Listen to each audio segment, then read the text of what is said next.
think I was just pleasantly surprised, actually inspired, just figuring out what you guys are really about, because I think there's a lot of misconception out there. So I'm happy to hop into it, and to kick it off, we're going to start with you. Looking at your background, man, you look like a guy that's like made in a laboratory, right? You're the gold standard by any means. Oxford Rhodes Scholar, Harvard grad, McKinsey consultant, JP Morgan investment banker, managing partner at SoftBank, and you are an artist. I've listened to you sing, and you got a voice.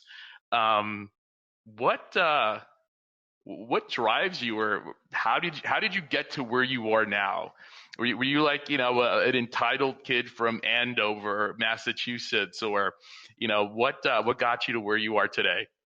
First of all, that resume used to be described as scattered and inconsistent.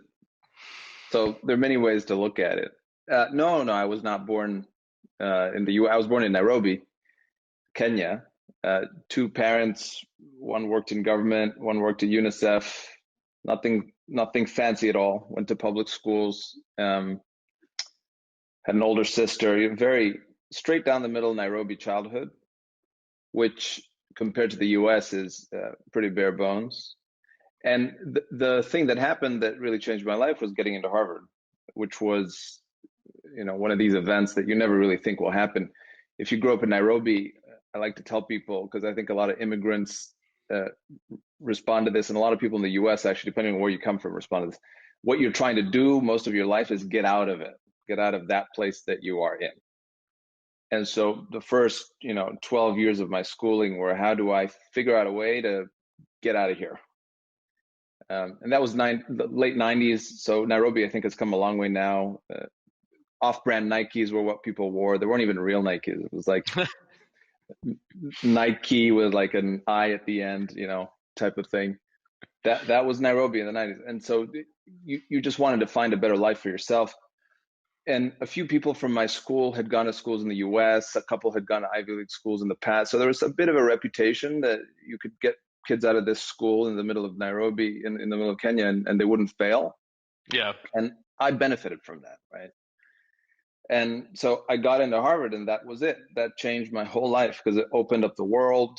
It was a paradise. The amount of resources available for whatever it is you want to do was inconceivable to me. Inconceivable. I'd walk around the Harvard yard, even 2 years in, and look around and be like, is this a joke? Like, how is this a school? And so I think what it is I just took advantage of it. If I had come from Andover, I would have thought this is just Andover College. Right. I thought it was Paradise College. And so I worked my butt off, tried to do right by all the people many thousands of miles away who had made sacrifices to send me to Harvard. Showed up with 2 suitcases. Like, it was just the classic immigrant story. It's nothing special, actually. There were a lot of kids like me, and we all just wanted to do right by the people who had sent us there. And the reason the resume is so scattered and inconsistent, I had no idea who I was, what I cared about, what I was truly about, because Right. you're not allowed to ask that question if you're in Nairobi trying to achieve and get out.